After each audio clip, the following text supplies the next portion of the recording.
El artículo 11 constitucional establece que toda persona tiene derecho para entrar en la República Mexicana, salir de ella, viajar por su territorio y mudar de residencia sin necesidad de carta de seguridad, pasaporte, salvoconducto y otros requisitos semejantes. Pero este derecho se encuentra subordinado a las facultades de las autoridades judiciales en casos de responsabilidad criminal o civil y de la autoridad administrativa.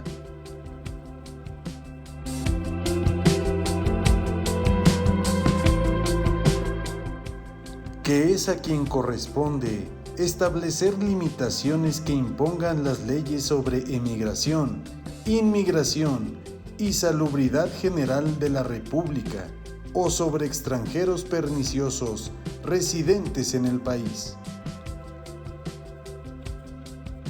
En nuestro país, toda persona tiene derecho a buscar y recibir asilo.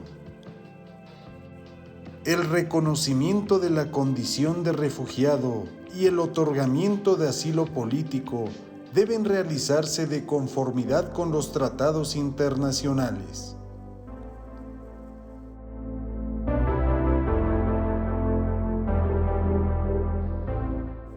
En nuestro país no se conceden títulos de nobleza, ni prerrogativas u honores hereditarios, y tampoco se dará efecto alguno a los otorgados por cualquier otro país. Es lo que establece el artículo 12 constitucional.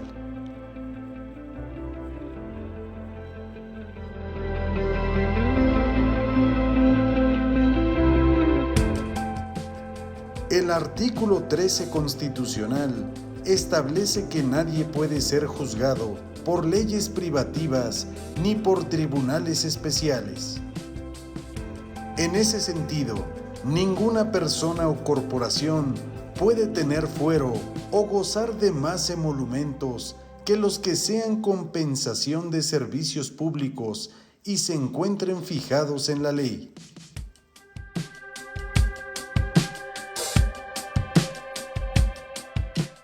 También dispone que subsiste el fuero de guerra para los delitos y faltas contra la disciplina militar, pero los tribunales militares en ningún caso y bajo ninguna circunstancia pueden extender su jurisdicción sobre civiles que no pertenecen al ejército.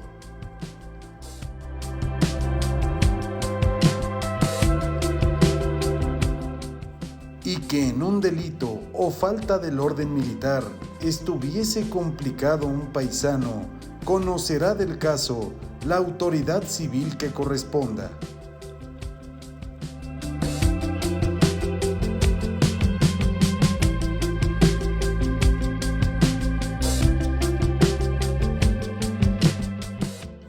El artículo 14 establece el principio de irretroactividad de la ley, que establece que ninguna ley se dará efecto retroactivo en perjuicio de persona alguna. Que nadie podrá ser privado de la libertad o de sus propiedades, posesiones o derechos, sino mediante juicio que se haya seguido ante tribunal previamente establecido, donde se cumplan las formalidades esenciales del procedimiento y conforme a la ley expedida con anterioridad al hecho. En los juicios del orden criminal queda prohibido imponer, por simple analogía y aún por mayoría de razón, pena alguna que no se encuentre decretada en una ley que sea exactamente aplicable al delito de que se juzga. Y en los juicios civiles, la sentencia definitiva será conforme a la letra o a la interpretación jurídica de la ley, y a falta de ésta, se fundará en los principios generales del derecho.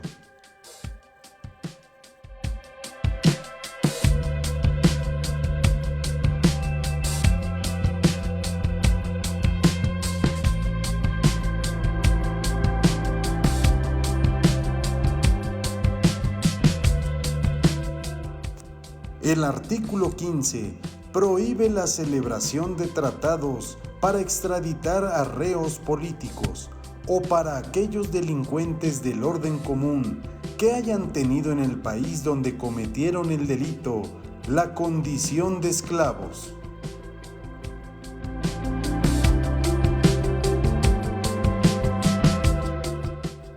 Tampoco cuando un convenio o tratado altere los derechos humanos reconocidos por la Carta Magna y en los tratados internacionales que el Estado mexicano haya celebrado.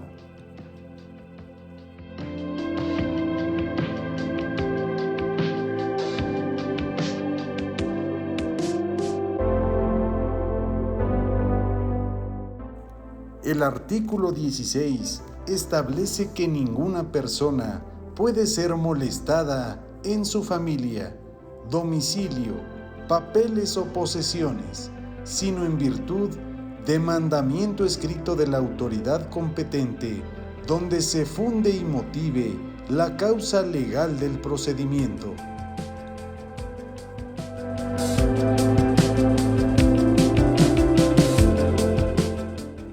En todo juicio y procedimiento seguido en forma de juicio, en el que se establezca como regla la oralidad, basta con que quede constancia de ellos en cualquier medio que dé certeza de su contenido y del cumplimiento de lo previsto en el artículo 16. Por otra parte, el artículo 16 de la Constitución dispone que toda persona tiene derecho a la protección de sus datos personales, al acceso, rectificación y cancelación de ellos, así como a manifestar su oposición en los términos legales, estableciéndose supuestos de excepción a los principios que rijan el tratamiento de datos por razones de seguridad nacional, disposiciones de orden público, seguridad y salud pública, o simplemente para proteger los derechos de terceros.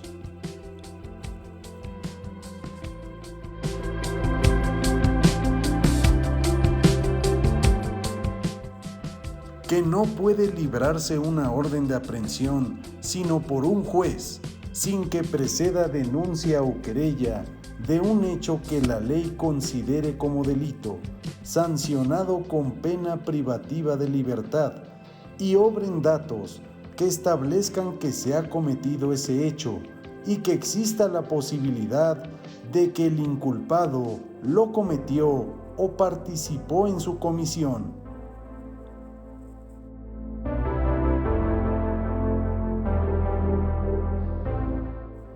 Todas las autoridades que ejecuten una orden judicial de aprehensión deben poner inmediatamente al inculpado a disposición del juez, sin demora alguna y bajo su más estricta responsabilidad.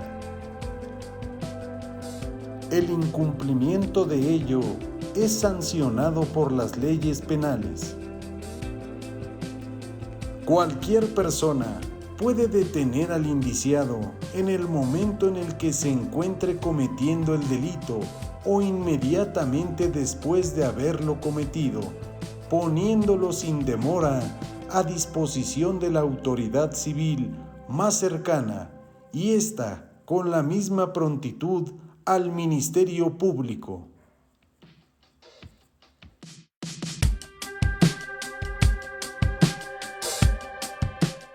En todos los casos, deberá de registrarse inmediatamente la detención.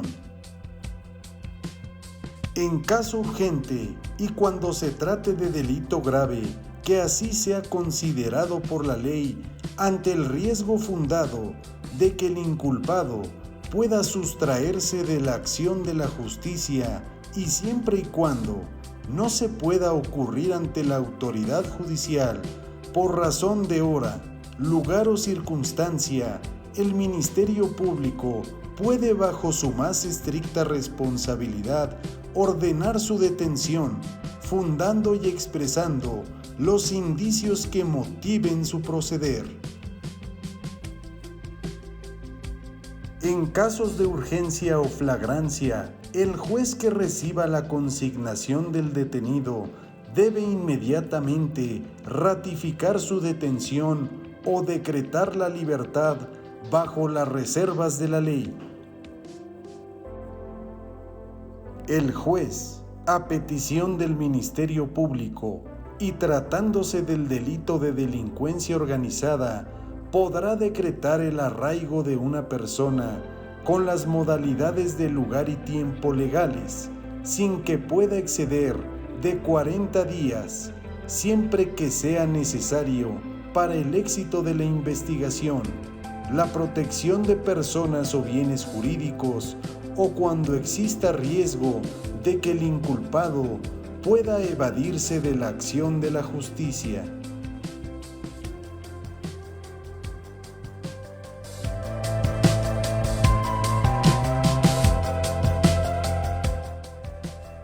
Por delincuencia organizada, debe entenderse una organización de 3 o más personas para la comisión de delitos de manera permanente y reiterada. Ninguna persona que tenga la calidad de indiciada puede ser retenida por el Ministerio Público por más de 48 horas, plazo en que debe ordenarse su libertad o ponerse a disposición de la autoridad judicial. Este plazo puede duplicarse en aquellos casos que la ley prevea como delincuencia organizada. El incumplimiento de ello es sancionado por la ley penal.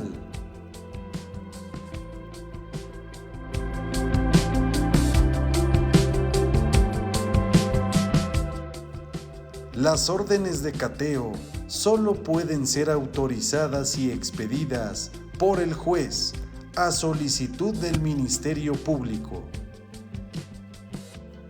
En ellas debe expresarse el lugar que se inspeccionará, la persona o personas que han de aprehenderse y los objetos buscados, a lo que únicamente debe limitarse la diligencia.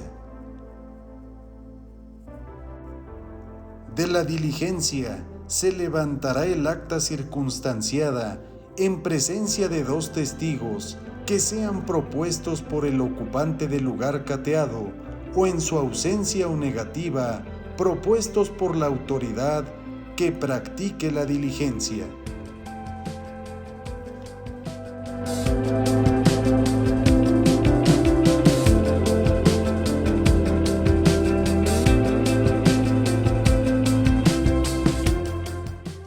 El artículo 16 de la Constitución también prohíbe que las comunicaciones privadas sean quebrantadas.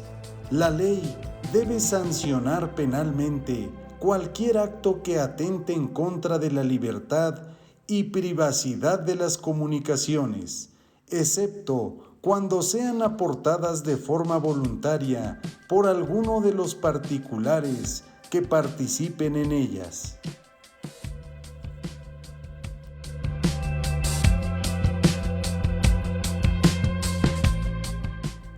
La autoridad judicial valorará el alcance de las comunicaciones siempre y cuando contengan información relacionada con la comisión de un delito. Además, bajo ninguna circunstancia deben admitirse comunicaciones que hayan violado el deber de confidencialidad que establece la ley. Solo la autoridad judicial federal, a petición de las autoridades federales que faculte la ley, o el titular del Ministerio Público de la entidad federativa correspondiente, puede autorizar la intervención de cualquier comunicación privada. En ese supuesto, la autoridad competente debe fundar y motivar las causas legales de la solicitud, expresando además el tipo de intervención, los sujetos de la misma y su duración. Esas autorizaciones no pueden concederse cuando se trate de materias electoral, fiscal, mercantil, civil, laboral o administrativo, ni en caso de comunicaciones del detenido con su defensor. También establece que los poderes judiciales contarán con jueces de control que resolverán en forma inmediata y por cualquier medio las solicitudes de medidas cautelares, providencias precautorias y técnicas de investigación de la autoridad que requieran control judicial, garantizando los derechos de los indiciados, las víctimas u ofendidos. Existirá un registro fehaciente de todas las comunicaciones entre los jueces y el Ministerio Público y todas las autoridades que intervengan. La intervención que sea autorizada deberá de ajustarse a los requisitos y límites previstos en la ley, y los resultados de las mismas que no cumplan con ellas carecerán de todo valor de prueba.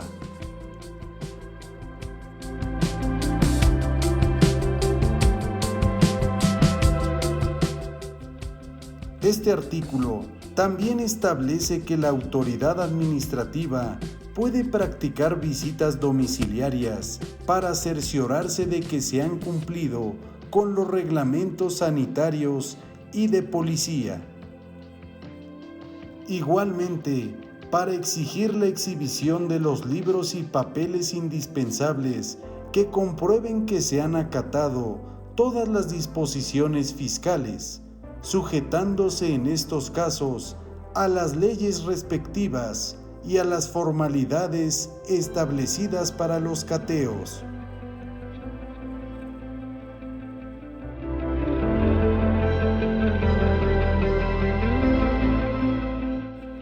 También indica que la correspondencia que bajo cubierta circule por las estafetas se encuentra libre de todo registro y su violación será castigada por la ley.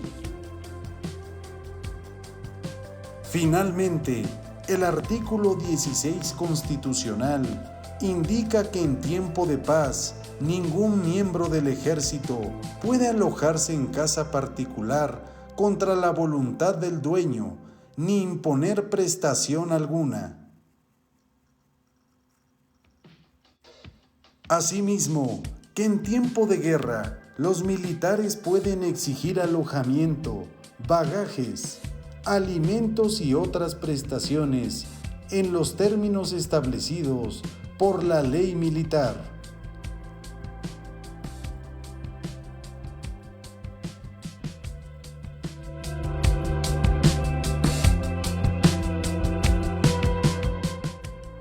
El artículo 17 consagra la garantía de acceso a la justicia, estableciendo que ninguna persona puede hacerse justicia por sí misma ni ejercer violencia para reclamar su derecho.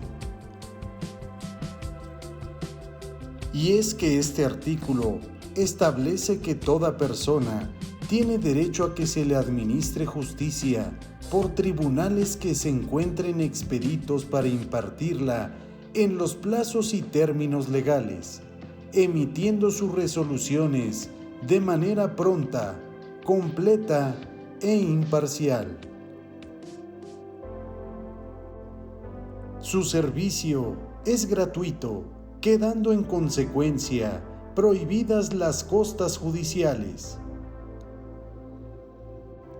No puede afectarse la igualdad entre las partes, el debido proceso y los demás derechos en los juicios o procedimientos seguidos en forma de juicio, donde las autoridades deben privilegiar la solución del conflicto sobre formalismos procedimentales.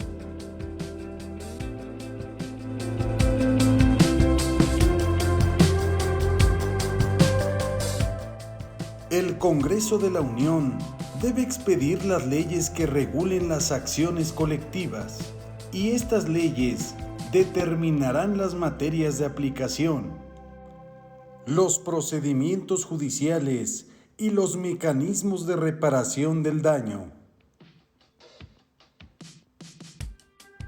Los jueces federales deben de conocer de forma exclusiva sobre estos procedimientos y mecanismos.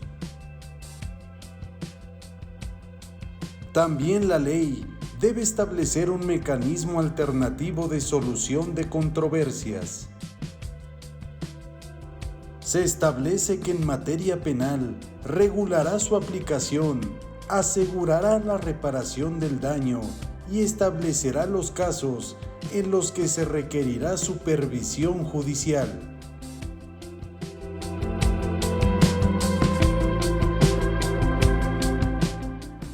Dispone igualmente que las sentencias que pongan fin a los procedimientos orales deben ser explicadas en audiencia pública previa citación a las partes. Por otra parte, establece que las leyes federales y locales deben establecer los medios necesarios para que sea garantizada la independencia de los tribunales y la plena ejecución de sus resoluciones. Por otra parte, establece que la Federación y los estados deben garantizar la existencia de un servicio de defensoría pública de calidad para la población, asegurando las condiciones para un servicio profesional de carrera para los defensores.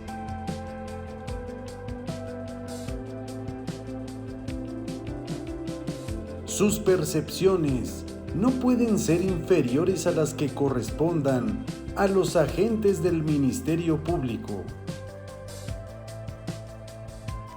Y por último, dispone que ninguna persona puede ser aprisionada por deudas de carácter puramente civil.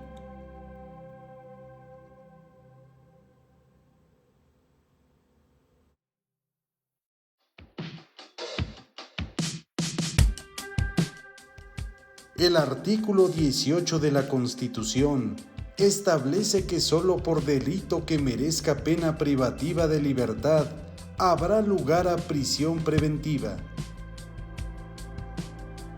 Que ese sitio debe ser distinto al que se destine para la extinción de las penas y estarán completamente separados. Por otra parte, establece que el sistema penitenciario debe organizarse sobre la base del respeto a los derechos humanos, el trabajo, la capacitación, educación, salud y deporte como únicos medios para lograr la reinserción social del sentenciado y procurar que no vuelva a delinquir. Las mujeres deben purgar sus penas en lugares separados de los destinados para los varones.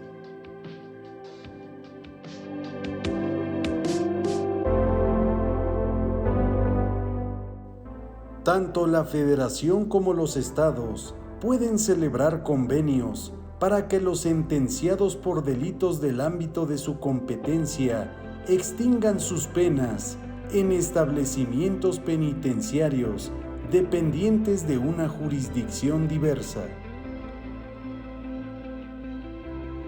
Estos órdenes de gobierno deben establecer en el ámbito de sus competencias un sistema integral de justicia para los adolescentes aplicable a quienes se les atribuya la comisión o participación de un hecho que la ley establezca como delito y tengan entre 12 y menos de 18 años de edad. Este sistema debe garantizar los derechos humanos que reconoce el marco constitucional para toda persona, así como aquellos derechos específicos por su condición de personas en desarrollo que les haya sido reconocido a los adolescentes. También establece que las personas menores de 12 años, a quienes se les atribuya que han cometido o participado en un hecho que la ley establece como delito, solo pueden ser sujetos de asistencia social.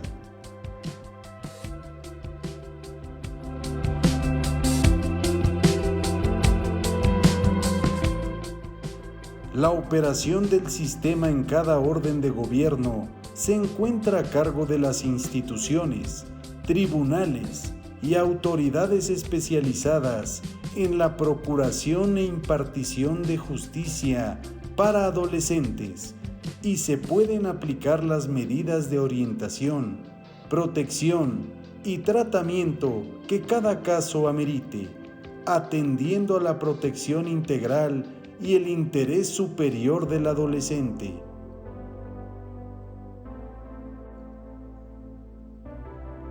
Las formas alternativas de justicia deben observarse en la aplicación de este sistema siempre que resulte procedente. El proceso en materia de justicia para adolescentes también será acusatorio y oral, en el que se observe la garantía del debido proceso, así como la independencia de las autoridades que efectúen la remisión y aquellas que impongan las medidas.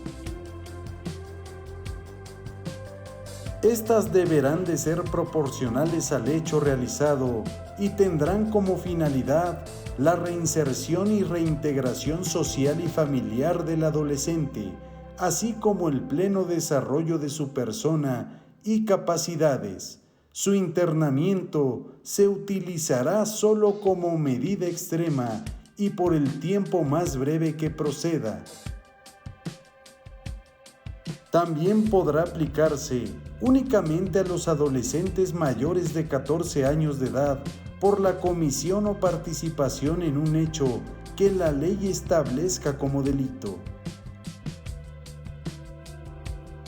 Establece este artículo que los sentenciados de nacionalidad mexicana que se encuentren compurgando penas en países extranjeros pueden ser trasladados a territorio mexicano para que cumplan sus condenas con base en los sistemas de reinserción social establecidos, y los sentenciados de nacionalidad extranjera por delitos del orden federal o del fuero común pueden ser trasladados al país de su origen o residencia,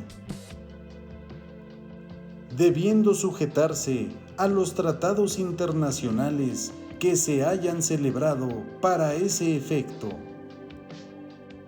El traslado de los reclusos solo podrá llevarse a cabo con su consentimiento expreso. También los sentenciados pueden purgar sus penas en centros penitenciarios más cercanos a su domicilio, a efecto de permitir su reintegración a la comunidad como forma de reinserción social. Esta disposición no puede aplicarse en los casos de delincuencia organizada y respecto de otros internos que requieran medidas especiales de seguridad.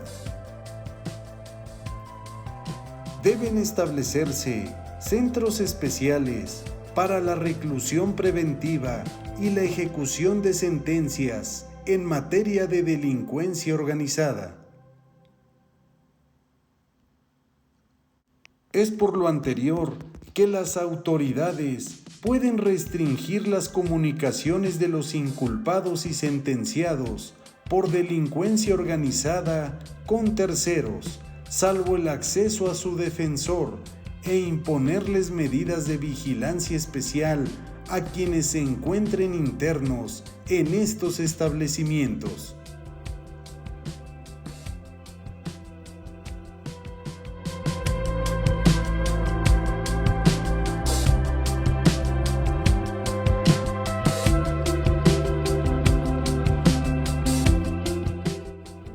El artículo 19 constitucional establece que ninguna detención ante autoridad judicial puede exceder del plazo de 72 horas a partir del momento en el que el indiciado sea puesto a su disposición, sin que se justifique con un auto de vinculación a proceso en el que se expresará el delito que se le impute al acusado, lugar, tiempo y circunstancias de ejecución, así como todos los datos que establezcan que se ha cometido un hecho que la ley señala como delito, existiendo la probabilidad de que el indiciado lo cometió o participó en su comisión.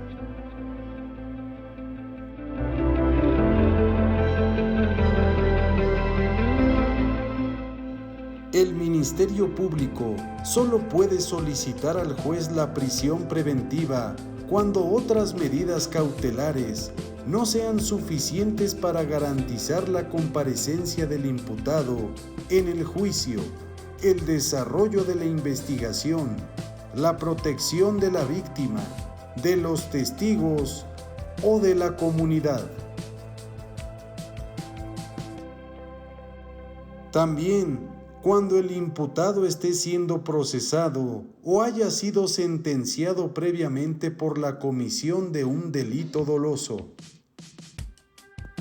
El juez debe ordenar la prisión preventiva oficiosa en los casos de abuso o violencia sexual contra menores.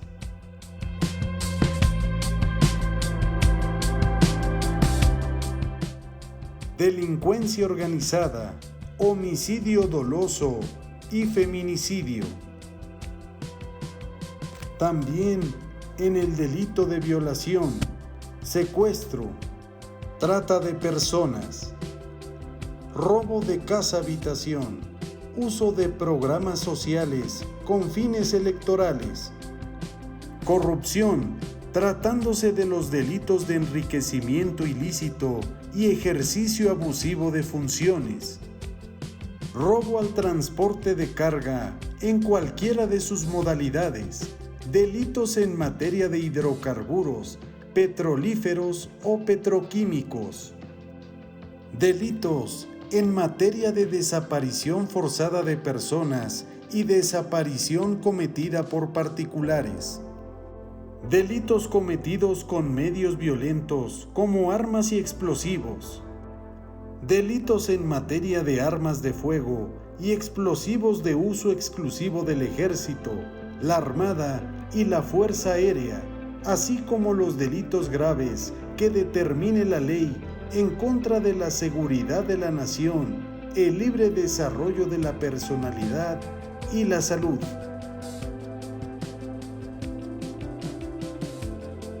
La ley debe determinar los casos en los que el juzgador puede revocar la libertad de los individuos que se encuentren vinculados a proceso penal. Este artículo también establece que el plazo para dictar el auto de vinculación a proceso puede prorrogarse únicamente a petición del indiciado en la forma señalada en la ley.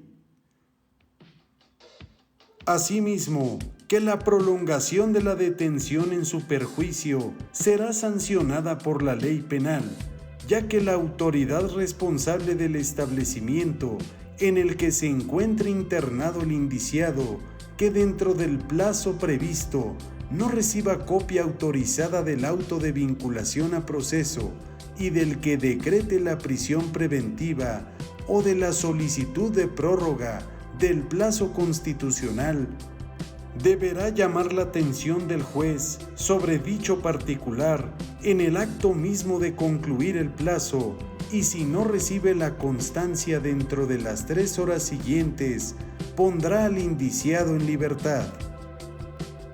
Todo proceso debe seguirse forzosamente por el hecho o hechos delictivos señalados en el auto de vinculación a proceso. Ya que si dentro del proceso aparece que se ha cometido un delito distinto del que se persigue, debe ser objeto de investigación separada, sin perjuicio de que después pueda decretarse la acumulación en el caso de que corresponda.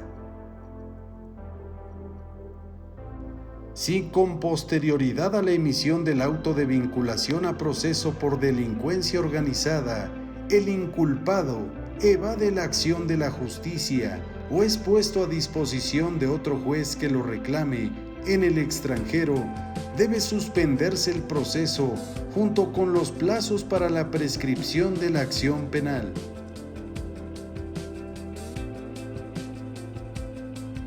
Los malos tratos cometidos en la aprehensión o en las prisiones y toda molestia que se infiera sin motivo legal alguno, así como toda contribución en las cárceles, son abusos que serán corregidos por la ley y reprimidos por la autoridad.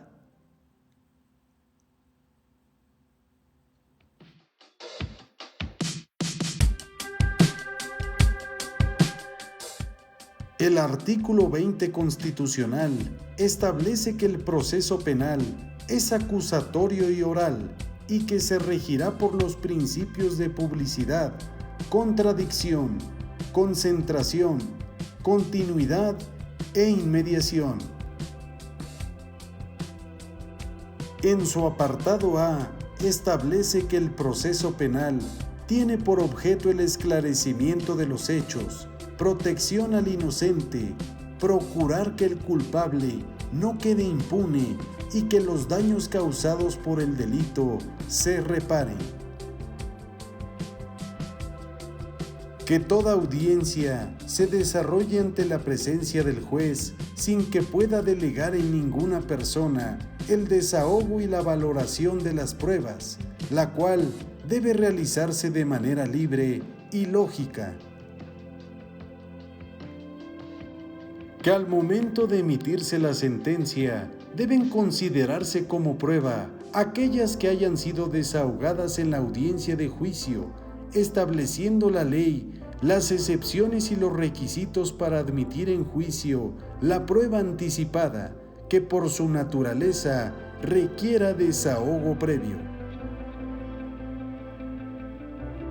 Que el juicio debe celebrarse ante el juez que no haya conocido del caso previamente. La presentación de los argumentos y los elementos probatorios debe desarrollarse de manera pública, contradictoria y oralmente.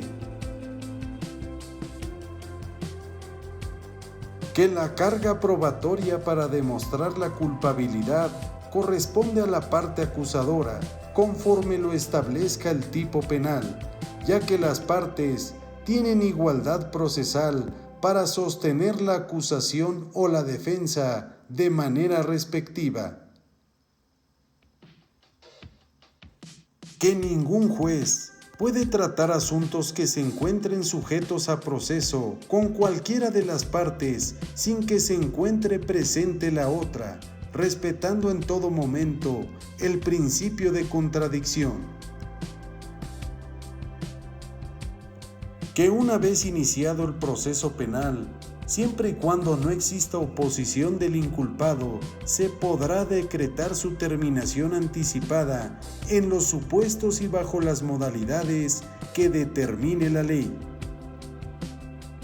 Si el imputado reconoce ante el juez de manera voluntaria y con conocimiento de las consecuencias su participación en el delito, existiendo medios de convicción suficientes para corroborar la imputación, el juez citará audiencia de sentencia.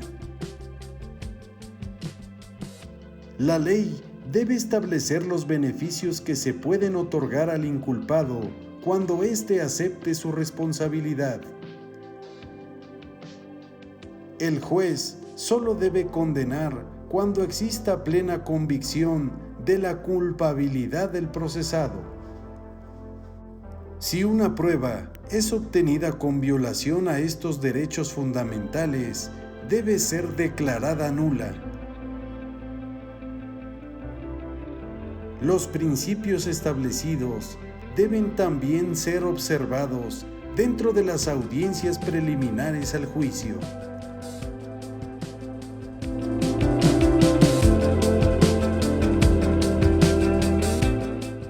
El apartado B del artículo 20 constitucional establece los derechos de toda persona imputada, siendo estos los siguientes: que se presuma su inocencia mientras no se declare su responsabilidad mediante sentencia emitida por el juez de la causa. No puede ser obligado a declarar. Puede reservarse su derecho a guardar silencio. Desde el momento de su detención se le deben de hacer saber los motivos de la misma y su derecho a guardar silencio, el cual no puede ser utilizado en su perjuicio. La incomunicación, intimidación o tortura será prohibida y sancionada por la ley.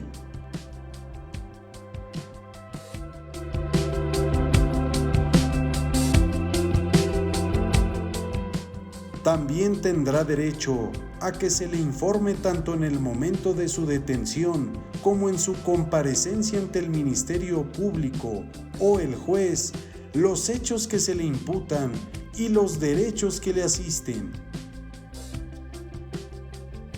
Tratándose de delincuencia organizada, la autoridad judicial puede autorizar que se mantenga en reserva el nombre y datos del acusador. La ley establecerá beneficios a favor del inculpado, procesado o sentenciado que preste ayuda eficaz para la investigación y persecución de delitos en materia de delincuencia organizada.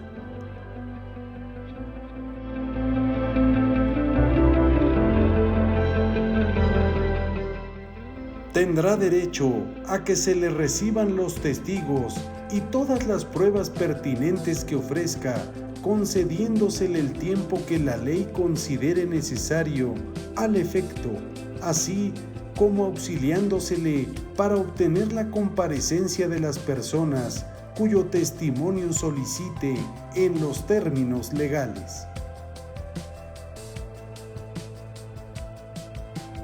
Debe ser juzgado en audiencia pública por el juez o tribunal.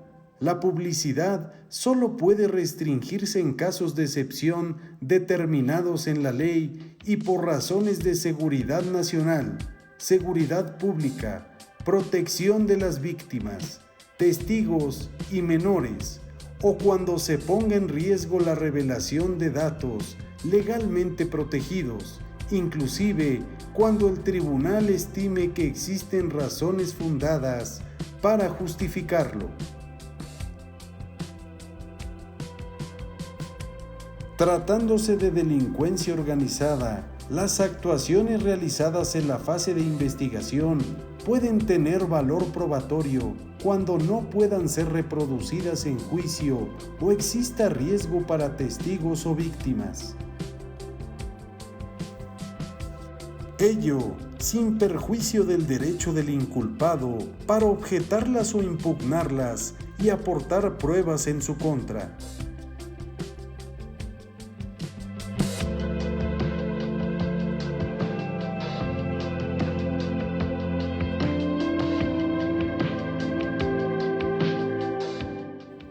Otro derecho será que se le faciliten todos los datos que solicite para su defensa y que consten en el proceso. En ese mismo sentido, el imputado y su defensor tendrán acceso a los registros de la investigación cuando se encuentre detenido y pretenda recibírsele declaración o entrevistarlo. Asimismo, antes de su primera comparecencia ante juez, puede consultar dichos registros con la oportunidad debida para preparar su defensa. A partir de ese momento, no pueden mantenerse en reserva las actuaciones de la investigación, salvo los casos excepcionales previstos en la ley, cuando ello sea imprescindible para salvaguardar el éxito de la investigación y siempre que sean oportunamente revelados para no afectar el derecho de defensa.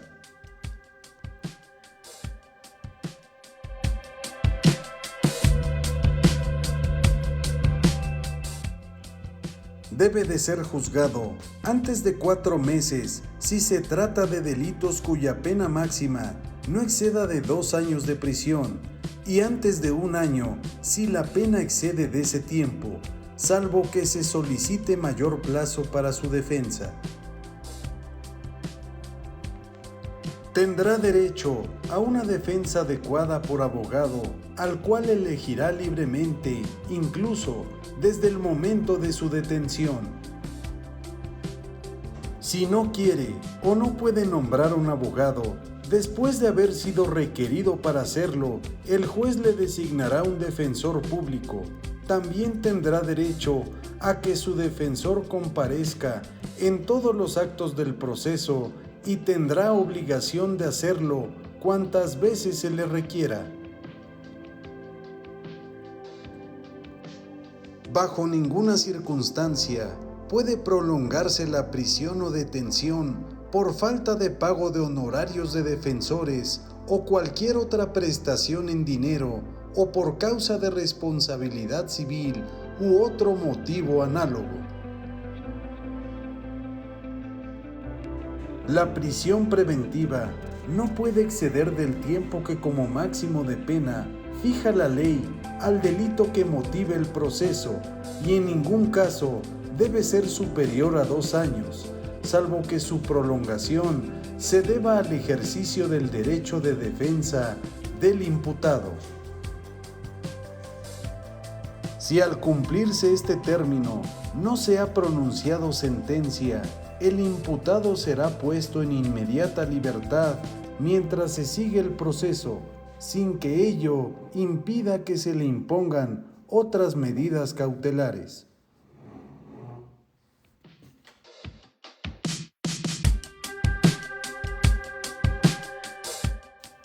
En toda pena de prisión que imponga una sentencia, se debe computar el tiempo de la detención.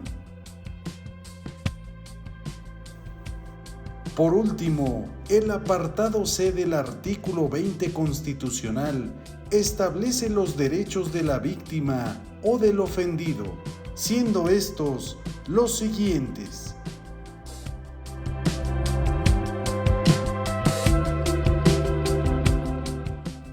Recibir asesoría jurídica, siendo informado de los derechos que en su favor establece la Constitución y si lo solicita, también ser informado del desarrollo del procedimiento penal. Coadyuvar con el Ministerio Público para que se le reciban todos los datos o elementos de prueba con los que cuente, tanto en la investigación como en el proceso, a que se desahoguen las diligencias correspondientes y a intervenir en el juicio e interponer los recursos que procedan. Cuando el Ministerio Público considere que no resulta necesario el desahogo de la diligencia, debe fundar y motivar su negativa.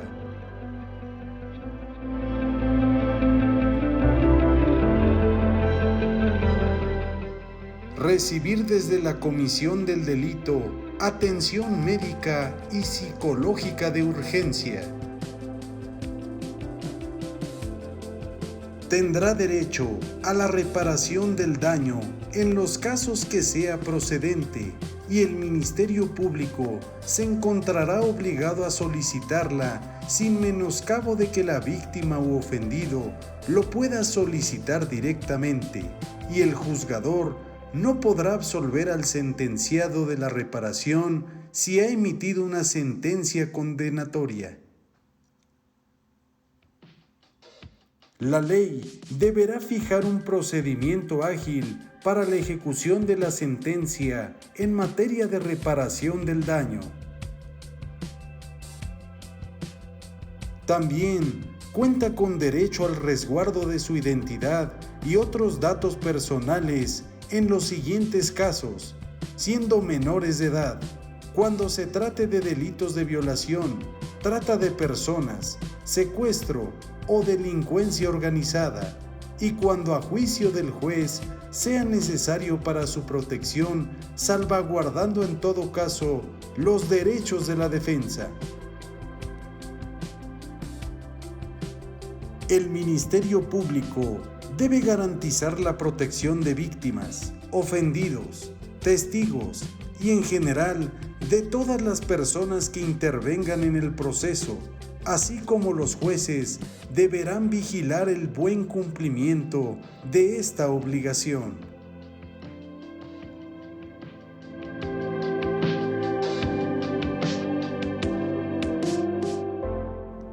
Otro derecho previsto en este apartado es el de solicitar las medidas cautelares y providencias necesarias para la protección y restitución de sus derechos.